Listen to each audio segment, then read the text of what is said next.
Hey everyone, welcome to Comic Essay. Today we're going to be because I've been releasing a lot of Justice League here and there, and I was like, damn, I'm tired of Justice League. So I was checking what else do I actually buy and read constantly, and that's Batman. So we're getting back to Batman. Yay to everyone who really likes the Batman stories. We are a bit behind, so we're going to be catching up like crazy. So we're going to be looking at Batman issue 17. I know I'd started early on. It had to do with, so, I am Bane. Basically, quick breakdown, Bane is out for Batman. So, let's just get into the story actually. So, first things first, Batman visits Superman at the Fortress of Solitude. So, what Batman has done actually, after the last issue, on the threat, the lives of Red Hood, Nightwing, and Robin being threatened. Basically, he's actually he's taken them to the Fortress of Solitude with Superman's help, and actually he's placed them into a state of sleep, if I can say that. So basically he's busy explaining to Superman how he can't wake them up because he needs them out of this war between him and Bane. It's one of those situations where it's interesting. So the conversation between them is interesting. Why? Because like Superman is even like, hey dude, like he almost wants to offer his help, like, hey Bruce, do you need my help? But Batman is like,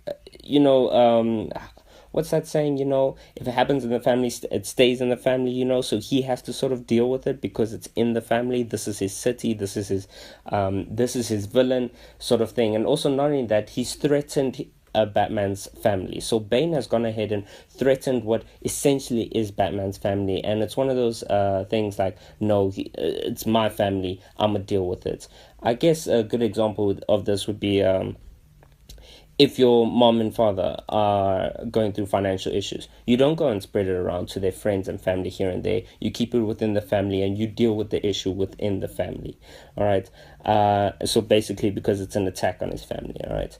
And then we pick up quickly as well with Alfred. So Alfred, who's so awesome. Alfred sneaks Gotham Girl into Arkham Asylum, into a cell with Psycho Pirates. So quick breakdown.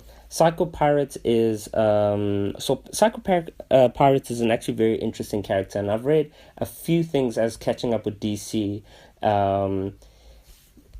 I think he's one of these characters that when he can't manipulate people's minds, but he sort of can. He's like an empath. He can manipulate people's emotions, So he'll just go around and he'll ask some people like, "Hey, how you doing? Are you happy right now?" And then people will just start feeling happy. Or if he'll just spread fear and he'll be like, "Hey man, don't you feel a bit scared right now?" And then people will just instantaneously just start fearing. Like crazy. So he's a special character, and the reason why, so Bane even had him, and that's going all the way back into why Bane is even mad and why Bane is even coming here. So that goes back, although and I'll do a catch up actually of that, but for the sake of getting through the issue, let's just carry on. So basically what Alfred does, he sneaks Gotham Girl into Psycho Pirates, into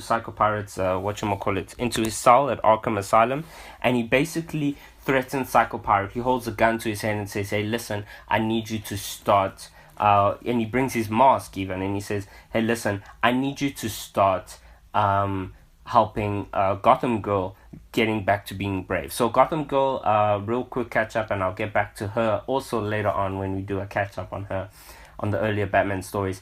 Gotham Girl is basically, she's this character. Her name is Claire Clover, and she has superpowers. But now, as she uses her superpowers, it's sort of one of those things like, for how many hours you use your superpowers, like flying and great strength, you lose years on your life, basically. So she's actually very interesting. Her and her brother.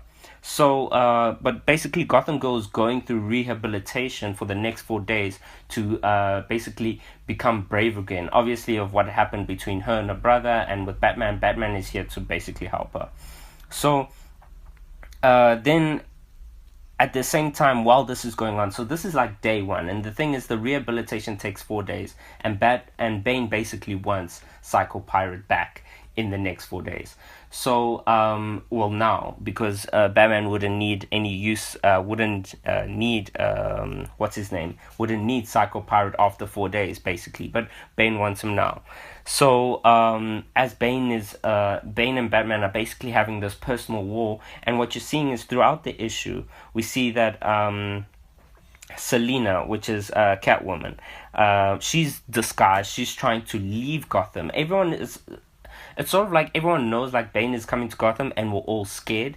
So even Jim Gordon, Batman has warned Jim Gordon, saying, listen dude, Bane is coming to the city, things are going to happen. Even in the previous issue, we mentioned that he tried to highlight it to all the previous Robins, Nightwing, Robin, Red Hood, saying like, guys, make sure you stay out of this. He said the same thing to Duke Thomas, and we see that Bane has gone ahead and kidnapped Duke Thomas, Jim Gordon, Bronze Tiger, who was there initially when they first snatched Psycho Pirates, as well as Catwoman, and he's holding them hostage there on top of the roof. So I'm very I'm anticipating basically the showdown between Bane and Batman. But this is very interesting, actually. I like this. It's really getting back to I think an old school story between Bane and Batman. And Bane, really, here he's just awesome. He's really one of the coolest villains I've seen come against Batman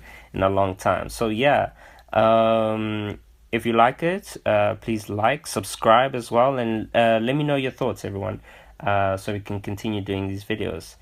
Okay, cool. Cheers.